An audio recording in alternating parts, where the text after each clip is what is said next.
Bonjour à toutes et à tous. Je pense que nous sommes en direct a priori. Bienvenue pour suivre cet échange dans le cadre de la candidature d'Emmanuel Bonnét-Ouladj à la présidence du CNOSF. La discussion du jour va porter sur le sport et l'égalité. On sait le sport a de belles valeurs, mais les valeurs du sport ne sont réelles que lorsqu'elles sont véritablement animées par ses principaux acteurs. Et donc, nous allons avoir un échange à ce propos des discriminations, des inégalités liées au genre, liées également à l'endroit où l'on vit, à ses ressources, également au handicap. Donc, nous allons aborder tous ces sujets-là avec nos quatre intervenantes du jour que je vais vous présenter tout de suite. Alors, évidemment, Emmanuel Bonnét-Ouladj, donc, je vous l'ai dit, qui est candidate à la présidente du CNOSF et qui est également coprésidente de la FSGT. Julie Essen, ancienne rugby woman de haut niveau et présidente du Cercle des nageurs noiséens de waterpolo. Béatrice Barbus, sociologue du sport, qui a publié en 2016 le livre du sexisme dans le sport chez Anamosa, qui est également dirigeante sportive. Et puis Emmanuelle Assmann, ancienne présidente du comité paralympique entre 2013 et 2018, et qui nous parlera des différents freins d'accès au sport pour les personnes en situation de handicap. Donc on a un très beau plateau aujourd'hui pour aborder tous ces sujets. Évidemment, vous aurez aussi la parole si vous le souhaitez. N'hésitez pas à mettre vos commentaires, vos questions, et puis je les lirai et je les introduirai au fur et à mesure de l'échange. Mais je vais tout de suite donner la parole à Emmanuel, puisque vous nous invitez aujourd'hui à échanger autour de ces différents sujets. Oui, merci beaucoup Mejdaline et merci à Julie, Béatrice et Emmanuel d'avoir accepté de participer à cette deuxième rencontre.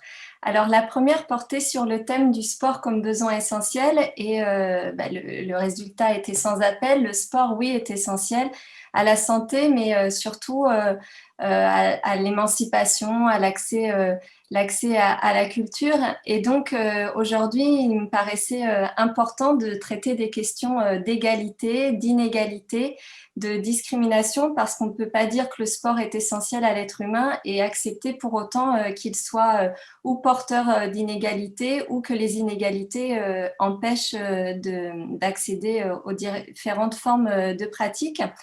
Et donc, il y a, selon moi, notamment pour la question des femmes, des personnes en situation de handicap ou en fonction de l'endroit dans lequel on vit, il y a un enjeu à traiter de la question de l'égalité. Et traiter de la question de l'égalité, c'est pas seulement, par exemple, pour les femmes, parler de la parité dans l'accès aux instances dirigeantes, mais parler de l'égalité, c'est parler de l'égalité de moyens pour accéder aux activités physiques et sportives. Je pense et je milite pour la valorisation des associations sportives et en particulier fédérées, parce que je pense que les associations, les bénévoles sont à même de créer les conditions pour accueillir et inclure le plus de personnes possible. Mais je pense qu'il faut continuer à renforcer les réponses sur notamment deux axes.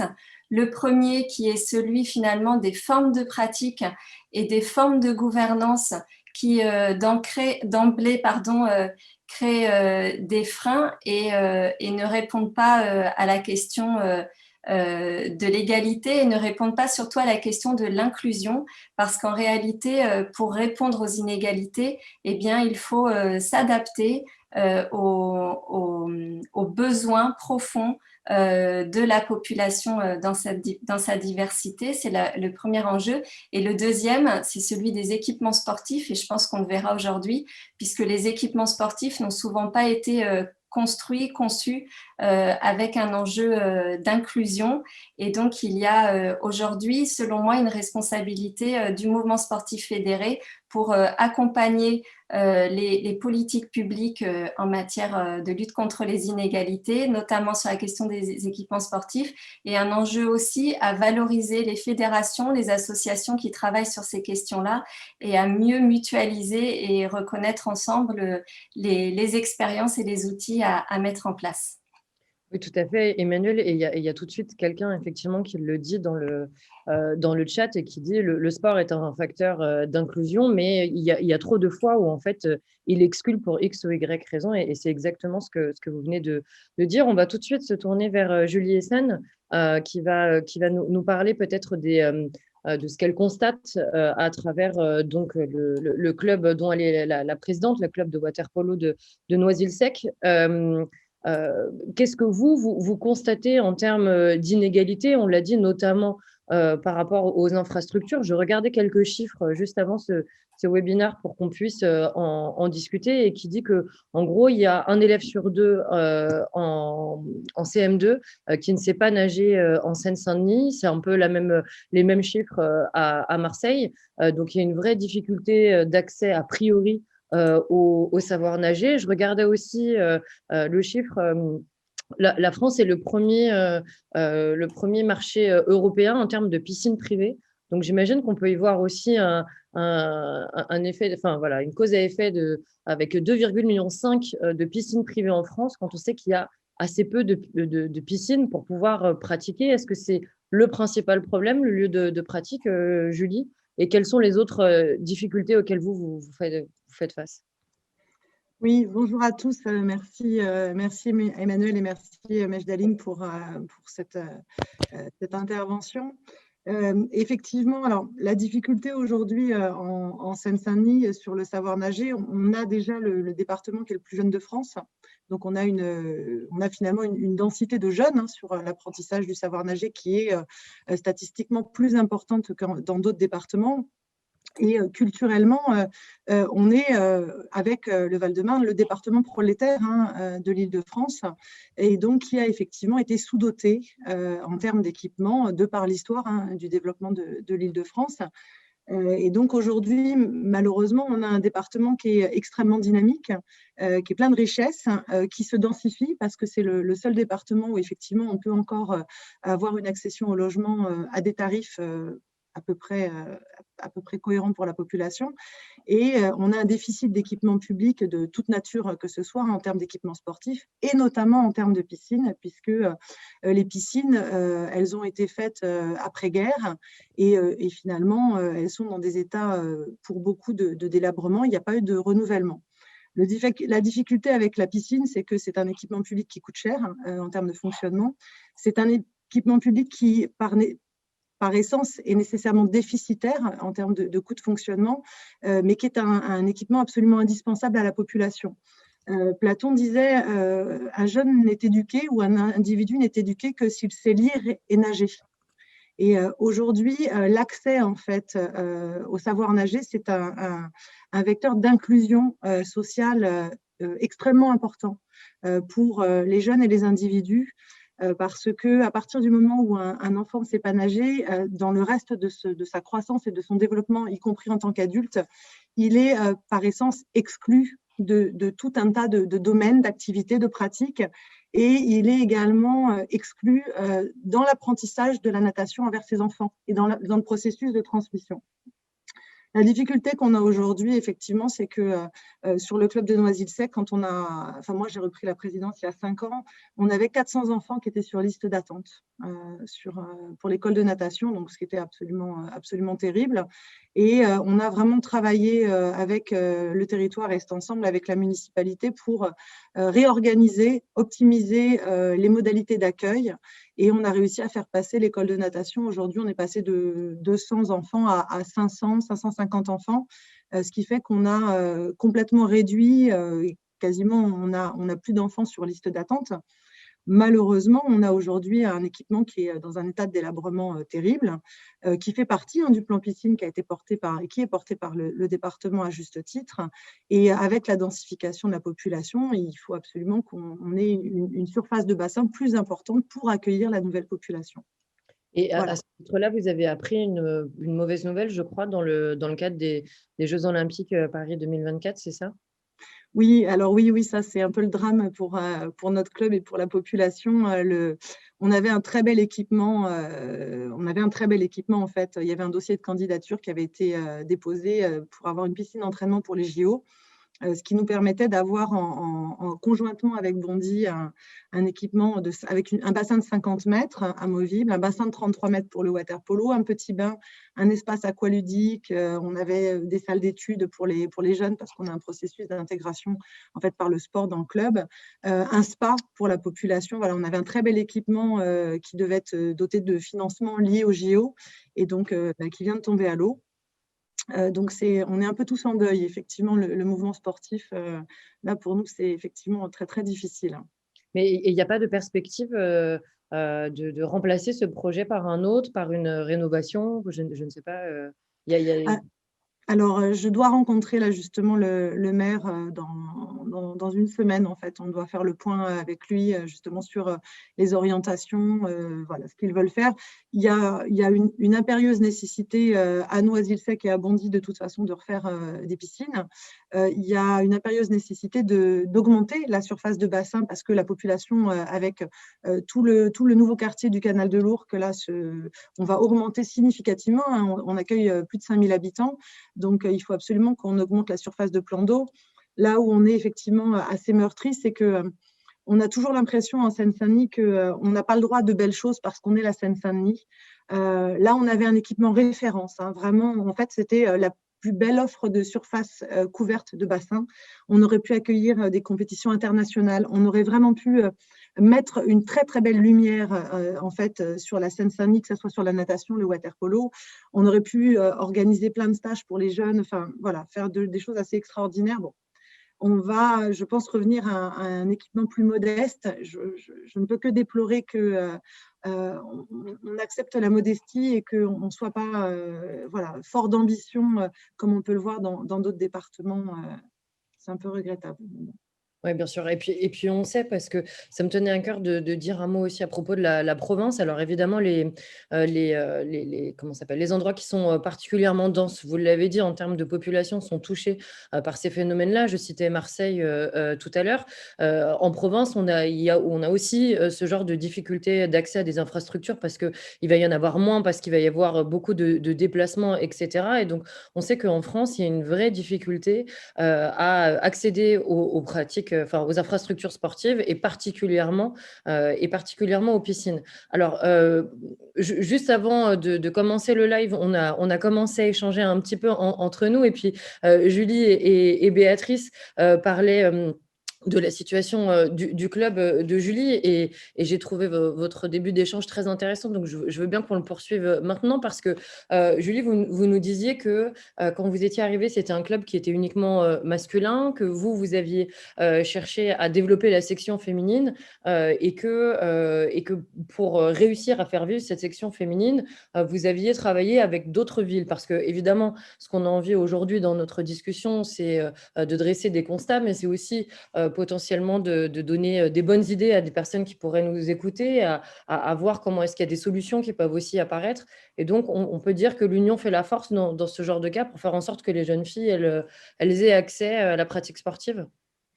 Ah oui, tout à fait. Je parlais avec anecdote comme une ancienne de mes débuts de rugby woman il y a 25 ans, où effectivement le rugby féminin n'était pas celui qu'on connaît aujourd'hui. C'était à l'image du water-polo féminin, une discipline mineure où on se demandait ce que venaient faire les filles dans ce milieu-là, et on nous faisait gentiment comprendre à chaque entraînement qu'on n'avait strictement rien à faire sur un terrain de rugby. Donc, je suis marquée de cette empreinte-là et de cette forme de sexisme et de cette affirmation. Et quand je suis arrivée au club, on avait effectivement quelques jeunes filles très éparses qui avaient du potentiel, mais ne trouvaient pas d'espace d'expression parce que c'est très compliqué de se positionner par rapport aux garçons, et encore plus l'âge aidant. Et donc, on a bien vu que tout seul, on n'y arriverait pas. Moi, je viens des sports co. Je pense qu'il n'y a qu'ensemble qu'on arrive à faire bouger des lignes et à faire avancer les choses. Et donc, du coup, on s'est réunis avec les deux autres clubs de Seine-Saint-Denis, de water-polo, qui sont Livry-Gargan et Saint-Denis. Et on a réfléchi à la façon dont on pouvait créer une émergence, un département, une section féminine. Et donc, on a mutualisé nos forces. On a obtenu donc des créneaux à Marville et on a créé des entraînements pour les jeunes filles, donc à Marville le mercredi et puis le samedi à Bondy. Et aujourd'hui, donc ça fait 3 ans que le dispositif a été mis en place. Et aujourd'hui, donc, on a des jeunes filles qui vont de 9-10 ans jusqu'à 15-16 ans, puisque chaque année, on progresse. Donc, on a 3 catégories qui sont engagées. On a un effectif de 60 jeunes filles et avec un objectif qui est réellement affirmé et qui est en lien avec le département qui nous accompagne beaucoup là-dessus, de préparer des jeunes filles pour qu'on ait des jeunes filles de la Seine-Saint-Denis qui fassent les JO en 2024.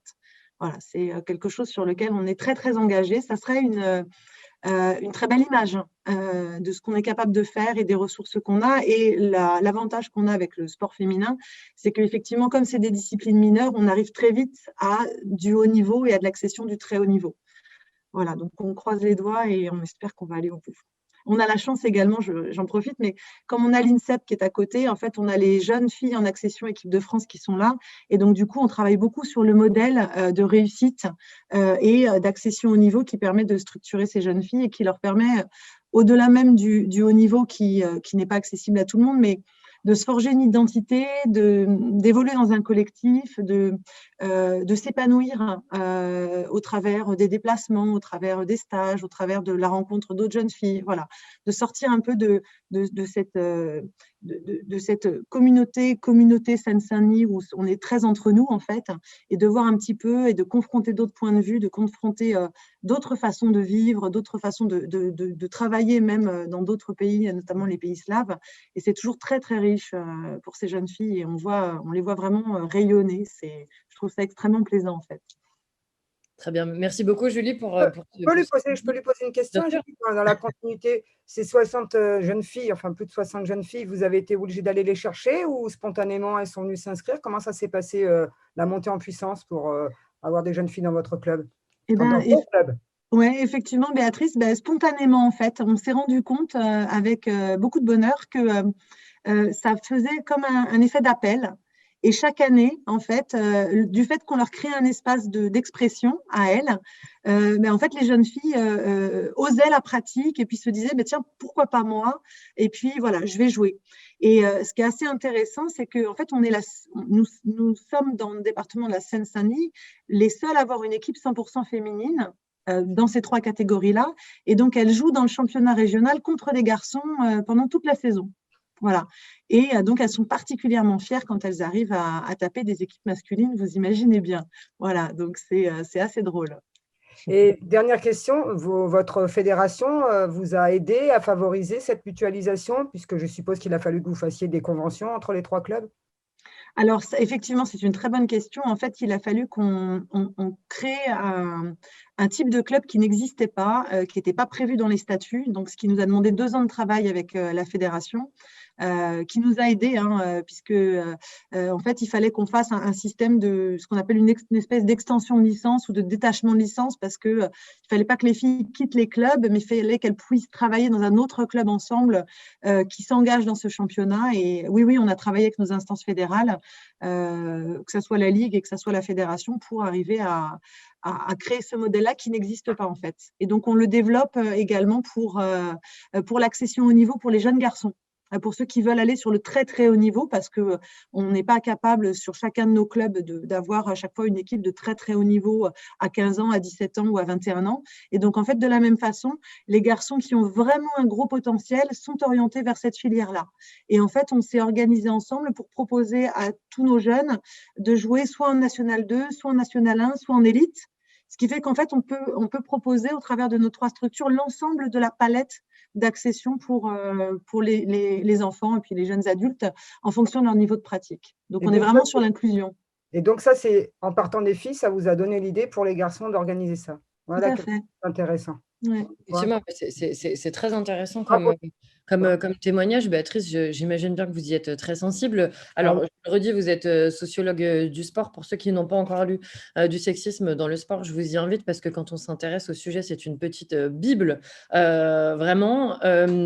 Et du coup, à travers ce que vous avez entendu sur la question des infrastructures et puis de la structuration en tant que telle, voilà, qu'est-ce que vous pouvez nous dire à ce propos? Tout à l'heure, Emmanuel parlait aussi de l'égalité de moyens, évidemment, entre les hommes et et les femmes, de la fin des clichés, de travailler sur les clichés dès le plus jeune âge. C'est par exemple, justement, un bon exemple, ce qui s'est passé au club, dans le club de Julie. Oui, oui, oui. Alors, il y a plein de choses dans les questions là que vous posez, Mejdaline. La première concernant les équipements sportifs, elle me semble très importante puisque c'est au départ là où le bas blesse, et Julie vient de le dire à propos notamment des bassins, mais ça se pose aussi pour les autres types de structures dont nous avons besoin pour faire évoluer tous les sports en France. Nous partons de très très loin. Nous partons de très très loin. Lorsque je faisais partie de la commission grande salle qui avait été mise en place par Ramayad lorsqu'elle était secrétaire d'État chargée des sports, sous le pilotage de Daniel Constantini, j'ai quelque chose qui m'est resté en tête. On avait fait un diagnostic sur l'ensemble de l'Europe concernant les grandes salles. Alors, bien sûr, il s'agissait des grandes salles, mais nous étions antépénultième, donc avant-dernier, dans toute l'Europe, la France, avant-dernier, en termes de grandes salles. Ça en dit long. Ça en dit long sur quoi? Sur un pays qui a importé le sport d'Angleterre il y a plus d'un siècle et qui n'est pas fondamentalement sportif, qui a une culture plutôt culturelle que sportive. Donc ça joue énormément sur effectivement l'état des lieux aujourd'hui, donc l'état des lieux de certains équipements sportifs, comme Julie l'a dit, qui mériteraient d'être rénovés en grande partie. Et puis sur le nombre, la quantité d'équipements sportifs, et nous voyons bien qu'aujourd'hui, nous n'en avons pas suffisamment. C'est pour ça que pour que les Français deviennent plus sportifs, nous préconisons tous, les uns et les autres, des pratiques à l'extérieur, puisque là, nous n'avons pas besoin, à la limite, d'équipements sportifs particuliers, même si ça se fait aussi de plus en plus à l'extérieur, au travers des parcours de santé, des city-stades, des choses comme ça qui peuvent être utilisées par tout le monde à n'importe quel moment. Donc, on part déjà avec du retard. On part déjà avec du retard en termes d'équipements sportifs. Alors, si on part avec du retard en termes d'équipements sportifs, pour notamment le public féminin, on part avec un double retard, puisque ces équipements sportifs qui ont été construits pour la plupart dans les années 60-70 et qui n'ont pas été pour la plupart rénovés depuis, ils ont surtout bénéficié aux premiers arrivés, c'est-à-dire les garçons et les hommes, qui ont été les premiers utilisateurs de ces équipements sportifs. Alors, quand il s'agit de développer, bien évidemment, le sport pour une catégorie qui est la catégorie féminine, on se heurte à des créneaux qui sont déjà pris par les garçons, et on ne veut surtout pas les enlever parce qu'il y va quasiment, je ne sais pas, de la notoriété du club, de la notoriété de la France. Vous vous rendez compte, là, il y a des jeunes qui pourraient aller au JO. Donc, voilà, il y a déjà ce point de départ qui fait qu'on part avec beaucoup, beaucoup de retard. Alors, on essaye de le rattraper, mais c'est compliqué parce que Julie l'a dit, d'abord, les piscines, concernant les piscines, ça coûte effectivement très cher. Et là, je ne parlais que des établissements publics, sportifs publics, puisqu'on voit éclore, faute d'un assez grand pack d'établissements sportifs, on voit naître ici et là maintenant des établissements sportifs privés, que ce soit des piscines, mais que ce soit aussi des salles de basket, de volley, de beach, des choses comme ça, que l'on voit poindre ici et là, et notamment dans nos banlieues, et qui sont d'ailleurs extrêmement fréquentés. Mais ils ne sont pas gratuits, ils sont payants, contrairement aux établissements sportifs publics. Donc, voilà déjà première. Concernant les autres moyens mis à la disposition, ça va de pair. À partir du moment où on n'a pas les moyens pour développer et inclure notamment le genre féminin, les inégalités se multiplient. Il y a des inégalités au niveau je l'ai dit déjà, des créneaux, il y a des inégalités au niveau des moyens concernant la pratique sportive en elle-même. Et là, on se heurte à une difficulté quand même que personne ne veut entendre. Si on veut démontrer objectivement et une fois pour toutes qu'il y a effectivement des inégalités extrêmement flagrantes concernant le genre par rapport à l'accès au sport, il faudrait obliger toutes les structures, comme c'est le cas dans certains pays, notamment scandinaves, il faudrait obliger les structures à avoir des budgets genrés. C'est-à-dire, je pense à une collectivité territoriale, aujourd'hui, rien n'oblige une structure, qu'elle soit collectivité territoriale, qu'elle soit fédérale, qu'elle soit régionale, départementale ou même un club, rien n'oblige une structure, une organisation de ce type à donner un budget genré, c'est-à-dire à faire 2 colonnes dans les dépenses qu'elle fait, une colonne fille, une colonne garçon. Ça permettrait là de mesurer objectivement les différences de moyens qui sont mis pour les garçons et pour le développement du sport pour les filles. Là, on pourrait se rendre compte véritablement de l'ampleur, je dis bien de l'ampleur du dégât, de l'ampleur du gap qu'il existe entre les deux. On le sait par notre vécu, le travail de terrain que l'on fait ici et là, que ce soit des monographies en sociologie ou lorsqu'on écoute des témoignages comme celui de Julie, on constaterait très certainement qu'en effet, il y a plus d'argent, il y a plus d'euros qui est dépensé aujourd'hui pour les garçons que pour les filles, incontestablement. Je pense à ces jeunes filles qui jouaient au football la semaine dernière, qui ont été obligées de jouer en culotte, parce que tout simplement leur club, leur fédération, je ne sais pas qui, leur avait offert aux garçons pour participer à la Coupe de France des shorts, des maillots, des chaussettes, alors que chez les filles qui participaient aussi à la Coupe de France, qui s'étaient qualifiées au tour suivant comme les garçons, on ne leur avait offert qu'un maillot. Voilà, donc elles ont pris, elles sont mis devant le fait accompli, elles ont dit ok, on va jouer en culotte. Très, très, très intéressant mais très triste de voir ça. Très intéressant de voir que les jeunes filles ont eu cette intelligence de malgré tout jouer et de montrer aux autres que regardez comment nous sommes obligés de jouer. Et ça a marché parce qu'on l'a vu, effectivement. Oui. On en a Bien entendu sûr que parler. ça a marché. Mais voilà, et c'est tout. Je ne vais pas reparler de la cérémonie des Césars, l'instrumentalisation du corps pour montrer une revendication, bien sûr que ça marche, ça fait le buzz, surtout en France où on n'a pas l'habitude et on est, oh là là, choqué quand une femme se met nue devant la caméra un samedi soir pour revendiquer un certain nombre de choses. Donc, alors que ça ne choque pas quand on la met dans des publicités de façon aussi déshabillée. Mais certes, elles n'ont pas le même âge. Entre les deux, il y avait bien sûr beaucoup de différences d'âge. Bon, peu importe, mais oui, ça a marché. Mais ce qui est triste, c'est de devoir en venir à ce type d'exposition pour montrer qu'il y a un vrai problème d'inégalité de moyens que l'on donne aux uns et aux autres. Et c'est pour ça que le sport féminin a pris beaucoup de retard. Alors bien sûr, derrière tout ça, et j'en terminerai par là, derrière tout ça, il y a bien évidemment des questions et des freins socioculturels. Voilà, il y a du sexisme, il y a des préjugés, il y a des clichés, il y a des stéréotypes de genre qui sont véhiculés, encore véhiculés. Et tant qu'on ne s'attaquera pas à ça, et là, c'est là qu'on en arrive à l'éducation et de prendre chez les jeunes le plus tôt possible, tant que chez les plus jeunes, on n'arrivera pas à faire comprendre, et chez les unes et chez les autres, qu'il ne doit pas y avoir de différence entre les filles et les garçons et que chacun et chacune peut faire le sport et l'activité physique et sportive qu'il ou qu'elle souhaite, on n'arrivera pas à progresser. On n'arrivera pas à progresser. Donc, c'est plus jeune qu'il faut déjà inspirer ce type de raisonnement, dès la maternelle. Et là, ça pose la question du statut et de la place de l'activité physique et sportive et du sport en général à l'école avec un grand E, c'est-à-dire de l'école maternelle jusqu'à l'université. Bon, et là, encore une fois, on est très en retard par rapport à d'autres pays européens. Pour terminer et passer peut-être la balle à Emmanuel, mais l'autre Emmanuel Assmann, j'ai envie de vous dire, le sport, depuis ses origines, considère qu'il défend des valeurs de générosité, de respect, de solidarité et donc, moi j'entends derrière tout ça d'inclusion, ce que nous pouvons constater les unes et les autres, c'est qu'on en est loin et que ces valeurs originelles, pour le moment, ne sont qu'incantatoires et que si on veut redonner sa vérité, c'est ce que je dis au début de mon livre, d'ailleurs, je commence par ça, si on veut donner sa vérité originelle au sport, alors faisons en sorte qu'il soit véritablement inclusif, qu'il inclue des personnes non valides, qu'il inclue les filles, et ce, sur tout le territoire national, sur tout le territoire français, qu'il soit métropolitain ou ultramarin. Parce que là aussi, et Julie l'a dit, il y a et vous aussi, Medjaline, il y a des inégalités territoriales très importantes. Et c'est à la République, il me semble que c'est l'objectif numéro 1 de la République, que de faire vivre cette équité sur l'ensemble du territoire, et en particulier à celui qui est censé nous représenter, le CNOSF, tous et toutes les fédérations qui représentent tout le sport. Ça doit être une de ses préoccupations que d'essayer de faire en sorte qu'il y ait moins d'inégalités, que ce soit territoriale, qu'elle soit de genre, qu'elle soit liée au handicap que nous avons les uns et les autres ou pas. Voilà, c'est tout ça, on doit s'en emparer si en tout cas on veut coller et respecter ces valeurs originelles qui ont été énoncées par le baron Pierre de Coubertin il y a maintenant plus d'un siècle.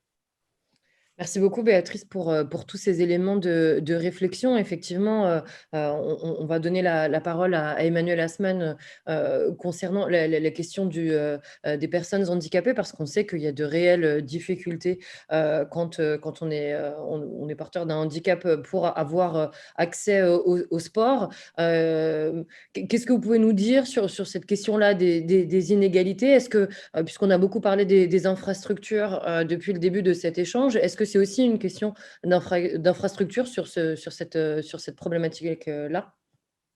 Bonjour à tous.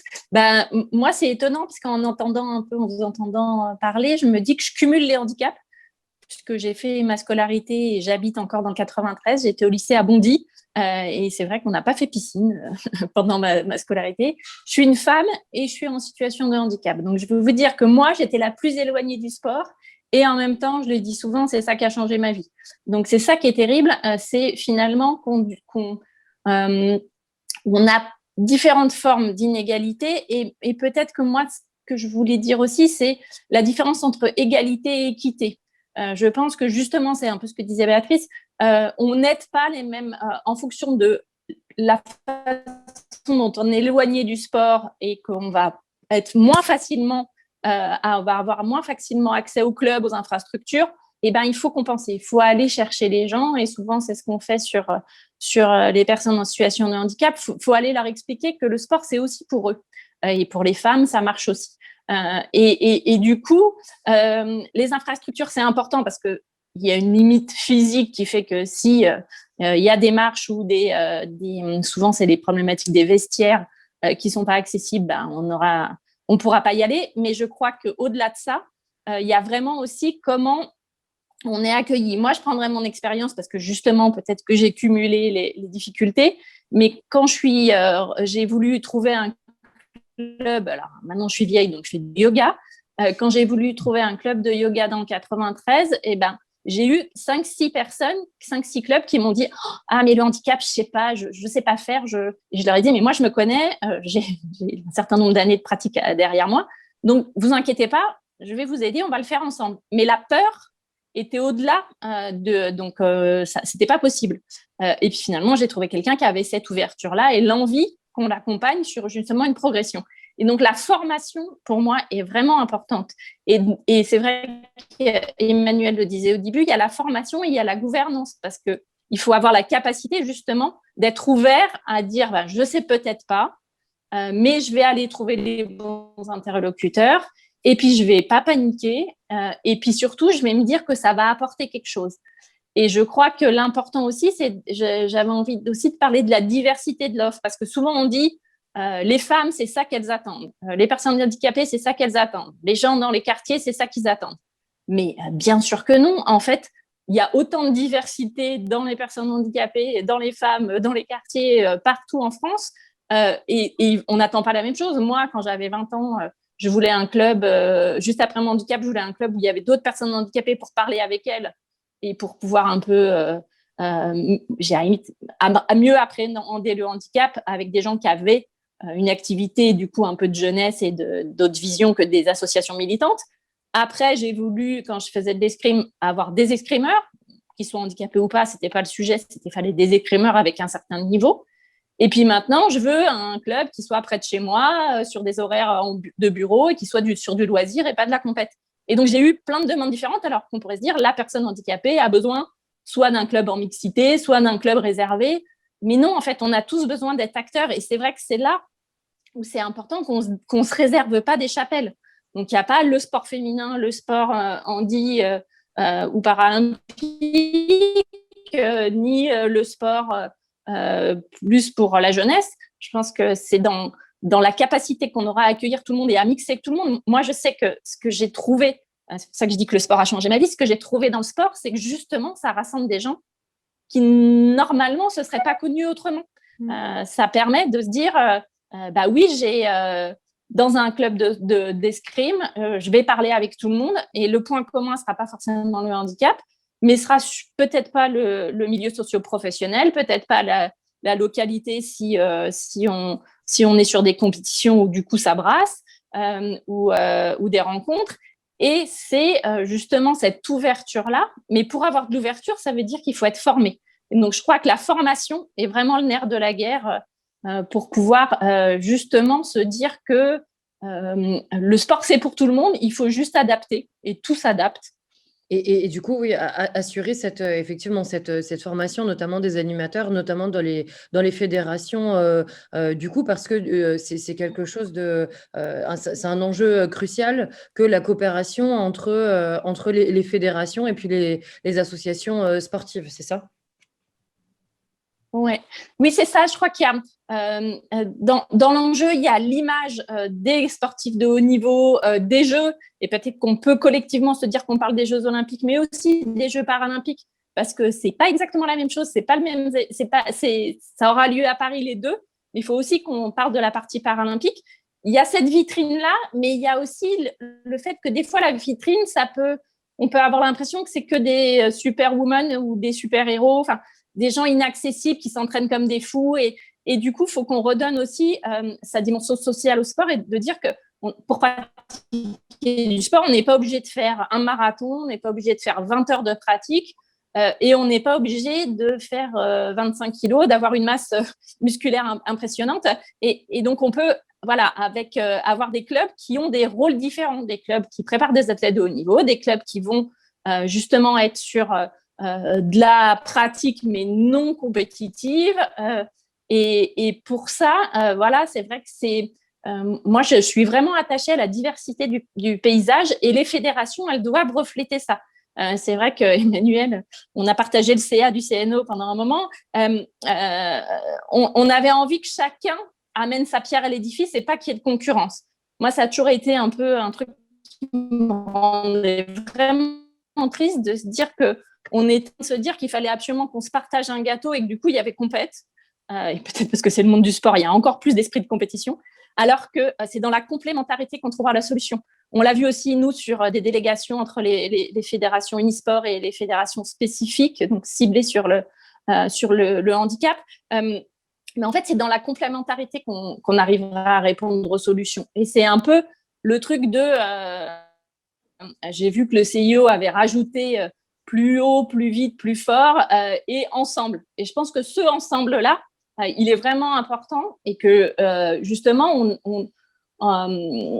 il faut qu'on soit complémentaires et tout le monde ne peut pas tout apporter.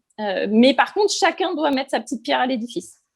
Mais du coup, sur la question du handicap, est-ce que vous savez aujourd'hui quelle est, de manière générale, on va dire, la politique des fédérations? Et vous l'avez dit, vous avez occupé un poste, et puis on l'a dit tout à l'heure, vous avez occupé un poste important qui vous a permis d'avoir une vision d'ensemble. Et en même temps, voilà, vous avez fait face au refus de différents clubs de vous accueillir, ne sachant pas trop s'ils allaient pouvoir effectivement vous accueillir dans des bonnes conditions. Est-ce que vous savez si aujourd'hui, chaque fédération a l'obligation justement de former ses animateurs sur la question du handicap, d'avoir des sections pour les personnes handicapées, ou bien il y a une sorte de flou et chacun fait un petit peu comme il veut?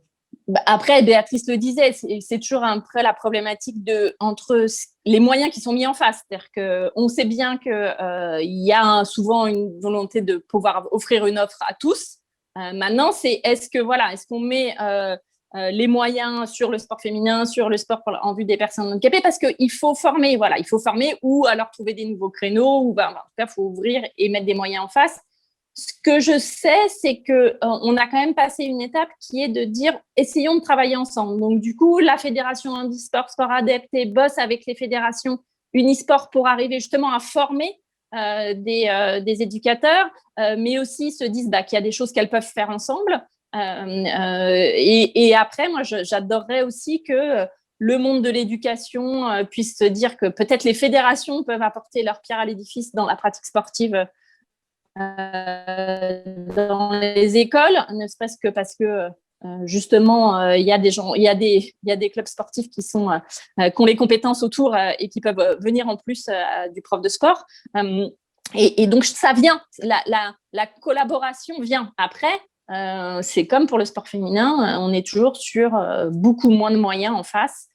Et souvent, c'est un peu la problématique, c'est on voit ce qui reste une fois qu'on a géré la compétition masculine. Puis après, il reste un petit bout pour le féminin, un petit bout pour le paralympique, un petit bout pour la non-compétition. C'est toujours un peu ça. On connaît bien cette problématique. Peut-être l'autre Emmanuel de l'échange. On a eu là des premiers témoignages très, très riches et des analyses très, très riches. Je ne sais pas si vous, il y a des choses sur lesquelles vous aimeriez revenir. Et puis peut-être, en tant que candidate au CNOSF, il y a des éléments qui vous semblent indiscutables à porter pour faire en sorte qu'effectivement, le sport fédéré aille dans le bon sens. Oui, alors avant en effet de faire quelques suggestions ou défis, je voulais réagir à certains des propos en effet très riches et intéressants qui ont été donnés. Alors Béatrice notamment a fait référence à la question des moyens et a même interpellé la posture du CNOSF en tant que représentant du mouvement sportif. Et moi, j'ai entendu il y a peu de temps un ancien ministre des Sports dire que l'argent ne tombait pas du ciel et que donc il fallait essayer de faire des choix, etc. Et là est le problème. En réalité, il ne s'agit pas forcément de moyens supplémentaires. Il s'agit peut-être d'abord de s'interroger sur la répartition actuelle des moyens et ce n'est qu'une question de choix, c'est-à-dire que moi je peux entendre qu'aujourd'hui on est confronté à une baisse des moyens publics. Moi je résiste déjà à cette baisse des moyens publics et je pense que le budget des sports peut être augmenté. On est dans des questions de proportion d'un budget de la nation et donc ça peut être un choix à un moment donné de la nation d'avoir un budget des sports à 1%, mais même au sein du budget actuel, il n'y a qu'une question de répartition de moyens. Et ça a été très bien dit, par exemple, sur l'accès aux créneaux pour les clubs ou les sections féminines ou pour les clubs ou les sections de handicap. Très souvent, ils sont mis en concurrence avec les équipes masculines ou valides, si je compare les deux. Et donc, très souvent, il y a des choix à faire et c'est ça la difficulté, c'est qu'il faut, à un moment donné, assumer que l'enjeu, c'est de parvenir à plus d'égalité, à un accès pour toutes et tous à des activités physiques et sportives et à des équipements de qualité. Et l'autre chose qui me paraît très importante, et c'est ce que Emmanuel et Julie ont dit, Julie a dit en Seine-Saint-Denis, il faut toujours qu'on fasse avec moins parce que c'est la Seine-Saint-Denis. Et Emmanuel a dit, parfois on dit, telle personne de toute façon n'aura pas envie de pratiquer telle activité et on est sur des présupposés. Moi, une fois aussi, j'ai entendu que, par exemple, les femmes voilées dans les quartiers n'avaient pas envie de faire de compétition. Finalement, qu'est-ce qu'on en sait? Est-ce qu'on est allé leur poser la question à ces femmes pour savoir si elles avaient envie à un moment donné de se confronter à une certaine forme de compétition? Cette question, on ne l'aura pas posée à une femme qui vit dans un autre quartier, par exemple dans l'ouest parisien. Et je trouve qu'on part d'emblée sur des discriminations qui faussent le débat et qui faussent la question des moyens et qui faussent la manière aussi dont on va permettre aux fédérations de coopérer et de collaborer sur la création des contenus. Et du coup, on dévalorise aussi certaines fédérations, certaines associations qui mériteraient aussi d'être auditionnées, d'être interrogées sur leurs contenus qui peuvent être mutualisés et enrichir la diversité des offres possibles à faire. Et dernière réaction sur la question de l'inclusion, donc moi c'est vraiment ce que je prône, de passer enfin de la question de l'intégration, c'est-à-dire l'intégration, on accueille mais on ne s'adapte finalement pas aux besoins de la personne qu'on accueille, à l'inclusion où on s'adapte en réalité aux besoins de la personne qu'on accueille, et bien Emmanuel en a parlé beaucoup de mixité, de valoriser toutes les pratiques mixtes qui sont valorisées, les pratiques partagées, qu'il s'agisse de pratiques entre les hommes et les femmes, qu'il s'agisse de pratiques entre valides ou personnes en situation de handicap. Ces pratiques mixées, partagées, à mon sens, elles doivent être aussi valorisées dans les politiques publiques et dans la manière dont le Comité national olympique et sportif français, en tant que représentant du mouvement sportif, s'organise.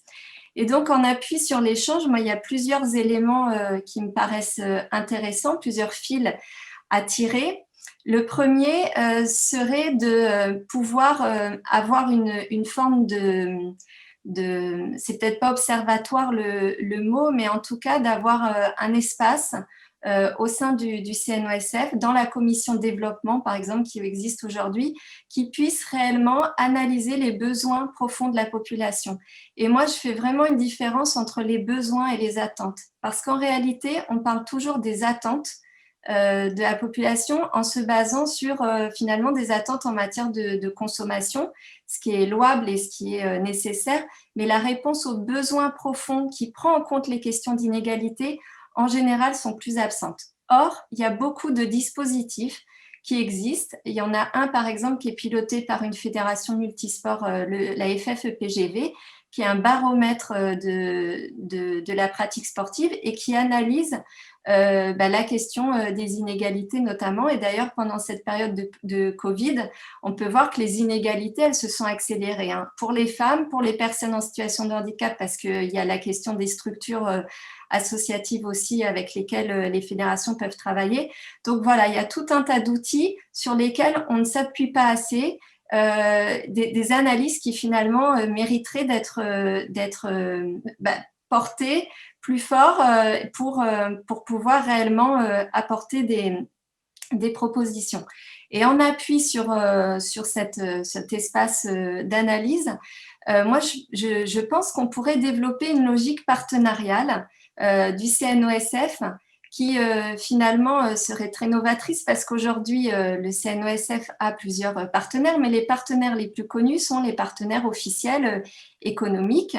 Et je pense qu'on pourrait avoir aussi une logique de partenaires associatifs, partenaires de la société civile, qui aident justement à penser la question de l'égalité. Donc, il y a les collectivités territoriales, mais il y a aussi des associations diverses et variées, type le Secours catholique, le Secours populaire, enfin, tout un tas de handicap international, tout un tas d'associations qui finalement permettraient, avec cet observatoire des inégalités, de construire mieux les réponses ensemble, les questions de formation auxquelles Emmanuel, par exemple, a fait référence. Voilà, ça me paraîtrait intéressant pour mieux travailler ensemble.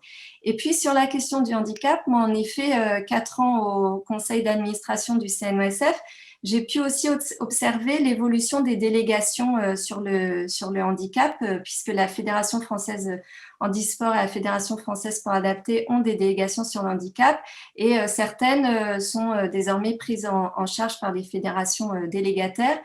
Et moi, ce que je ressens, c'est que, sans juger si c'est bien qu'il y ait ces transferts ou pas de délégation, c'est qu'il y a besoin, en revanche, de plus de coopération et de plus de partenariat entre les fédérations qui donc ont la délégation pour les Jeux olympiques et donc maintenant paralympiques, mais qu'elles puissent s'appuyer aussi sur les savoir-faire des fédérations handisport et sport adapté. Ça me paraît essentiel si on veut créer les conditions, pas seulement des médailles, mais surtout de l'émancipation et du bien-être aussi des personnes qui seraient qualifiées pour les Jeux paralympiques, pardon, ou pour des championnats du monde. Voilà, ça me paraît être un enjeu extrêmement important. Et puis, il y a une dernière question, peut-être, c'est Julie qui a fait référence aux lieux d'expression qui ont été mis en place par son club pour les filles. Eh bien, de la même manière que l'espace public ne rend pas souvent les minorités visibles, eh bien, ça me paraîtrait intéressant que le CNOSF puisse créer ces espaces de visibilité, ces espaces d'expression et de création qui permettraient non seulement de valoriser ce que les fédérations dans leur diversité font, mais qui permettraient aussi de donner plus de chance à certains qui n'ont pas accès à la parole ou à l'expression publique. Donc, je ne sais pas aujourd'hui encore sous quelle forme, mais ça se construit avec les acteurs qui peuvent être concernés. Il peut y avoir des scènes publiques. Voilà, j'ai vu dans les commentaires la question des Gérard Day, la question des activités outdoor, par exemple, qui se développent de plus en plus et d'abord de manière non fédérée. Très souvent, on peut observer que ce sont surtout et d'abord des garçons qui sont dans ces activités.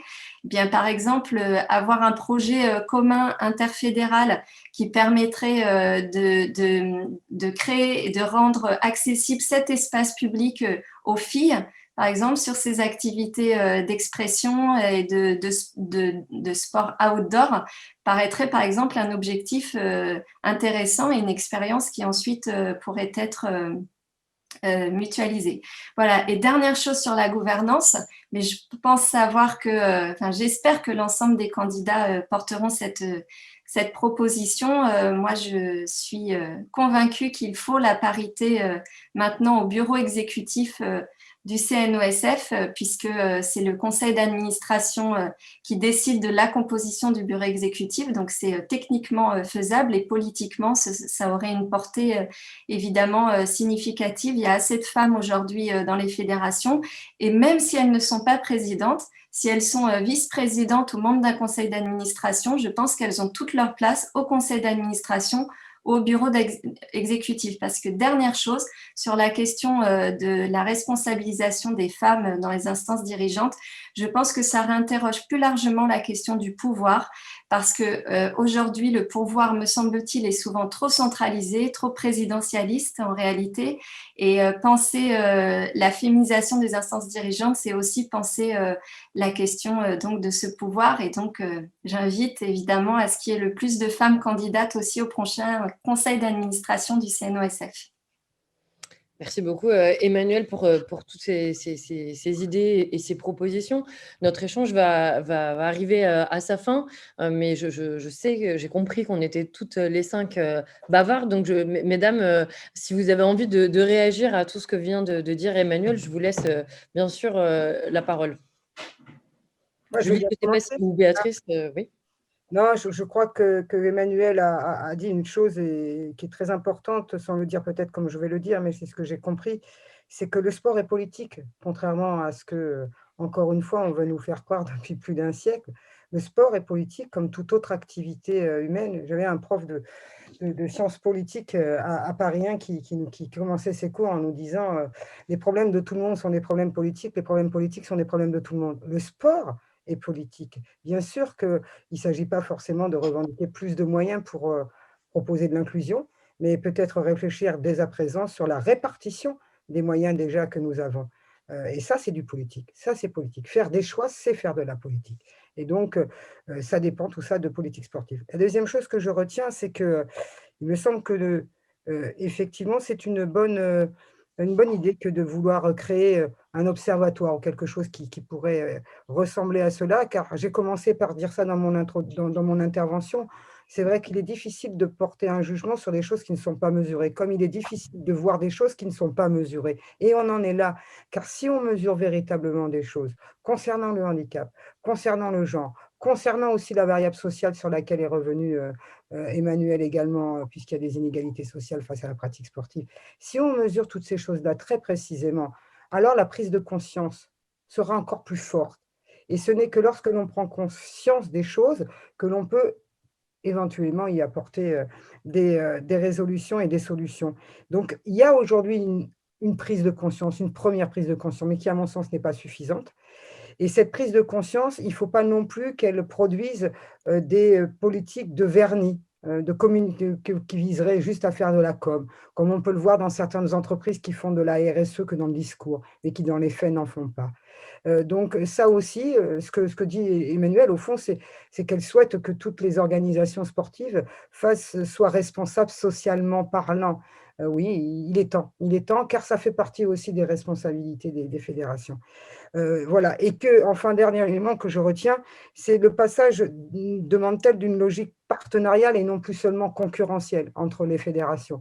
Je crois que, je la rejoins tout à fait dans ce diagnostic-là, je crois que nous avons trop souffert les uns et les autres dans le sport. En effet, le sport a trop souffert de ces logiques de concurrence. Et aujourd'hui, dans une époque où on va devoir faire attention à l'usage que nous faisons les uns et les autres des moyens, eh bien, je crois que, et l'exemple de Julie le montre très bien, je crois qu'en effet, nous devrions plus être tous les uns et les autres dans une logique partenariale plutôt que dans une logique concurrentielle. Et encore une fois, l'expérience et l'exemple de Julie est parfait à ce niveau-là. Donc, bon Julie, courage. Je termine en disant bon courage et bonne chance à Emmanuel. Merci. Julie, peut-être, si vous voulez dire, c'est moi. Merci Béatrice. C'est vrai que l'expérience nous montre effectivement qu'il n'y a qu'en fonctionnant ensemble et qu'en travaillant qu'on arrive à faire bouger les choses, à amener les gens. Les gens sont souvent très isolés dans tout leur schéma de fonctionnement, de raisonnement, de travail. Et il y a une chose qui est assez flagrante. On en a discuté justement avec Clément Raymond, là, avec la FSGT 93, où on oppose souvent les fédérations, FSGT, FFN. Et donc, il y a un gros projet de la FSGT qui est en train d'être mis en place. Et nous, on se dit qu'en travaillant ensemble, on va pouvoir créer des passerelles, même interdisciplines, pour les enfants, pour créer des stages. Voilà. Et aujourd'hui, ce qu'on voit vraiment, et je rejoins ce que disait Emmanuel, c'est que le sport, c'est vraiment un facteur de dimension sociale, de structuration et d'éducation de la population, quel que soit le niveau national. Moi, j'interviens professionnellement en Seine-et-Marne. En Seine-et-Marne, on a d'autres problématiques d'accès au sport liées aux distances, à la ruralité. La ruralité est extrêmement prégnante pour l'accès à la pratique. Alors qu'aujourd'hui, si on veut arriver à faire de notre société une société avec des citoyens épanouis, des citoyens qui soient bien dans leur tête, qui soient bien dans leur corps, qui soient ouverts aux autres, qui soient dans l'acceptation des autres, y compris dans l'accès à la culture, cet accès à la culture qui est très franco-français, le sport, c'est vraiment pour nous le vecteur qui est transverse de tout ce qu'on peut faire avec les enfants. Avec les enfants aujourd'hui, on les amène à apprendre de l'anglais parce qu'on travaille au travers du sport. On les amène à faire du théâtre au travers du sport. En fait, on crée à chaque fois des passerelles et je suis intimement convaincue, en plus, étant ancienne sportive, je recrute souvent des collaborateurs en tant que chef d'entreprise qui ont pratiqué le sport parce que ça structure réellement les individus, ça en fait de très bons collaborateurs. Et je pense qu'on n'a pas assez conscience au niveau de l'État et du gouvernement de l'impact de la structuration sportive sur la montée en puissance et le rayonnement de la population et de ce qu'on peut amener à nos jeunes de demain. Et on a effectivement une Olympiade parce que accueillir les Jeux Olympiques, c'est pas rien, que ça soit pour le haut niveau comme pour la pratique pour tous, parce que effectivement, l'objectif du haut niveau, c'est aussi de démontrer que l'accès à la pratique permet de faire plein de choses, quel que soit le niveau, et qu'il y a de la place pour tout le monde. Filles, garçons, handicap, bénévoles, parce qu'effectivement, on parlait de catégories socio-professionnelles ou de mélange. Il y a quelque chose dont on ne parle pas non plus, mais c'est tous ces bénévoles qui interviennent dans les associations, qui viennent de catégories socio-professionnelles complètement différentes et qui amènent aussi leur pierre à l'édifice et qui sont un vecteur d'expression et d'accompagnement. Voilà. Et je pense en ça que je crois que le CNESF pourrait vraiment porter un peu plus cette valeur sport de façon très globale, mais qui est une valeur, pour moi, qui est indissociable de la valeur sociétale et d'intégration globale. Merci Julie. Et Emmanuel Assmann, si vous voulez dire un dernier mot. Je vois qu'on est un peu short en temps, et puis c'est vrai que moi j'enchaîne aussi. Donc moi je trouve qu'elles ont résumé un peu ce qui avait pu être dit, et le seule chose sur laquelle je voulais rebondir, c'est peut-être sur le fait de se dire que des fois il faut qu'on déconstruise l'image qu'on a, c'est-à-dire qu'on dit on a besoin de telle chose pour pratiquer. Finalement les gens ne savent pas forcément ce qu'il y a derrière la pratique, ou imaginent. On se dit, une femme, elle se dit, si je vais dans un club sportif, il va se passer ça ou on va me proposer ça.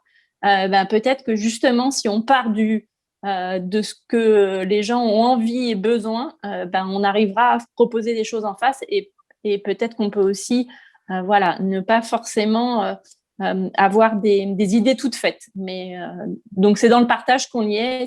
C'était chouette d'avoir ce partage-là aujourd'hui, en tout cas très enrichissant. Merci Emmanuel, je vous remercie d'avoir assisté à cet échange et évidemment, je vais laisser le mot de la fin à Emmanuel Bonnét-Oulage.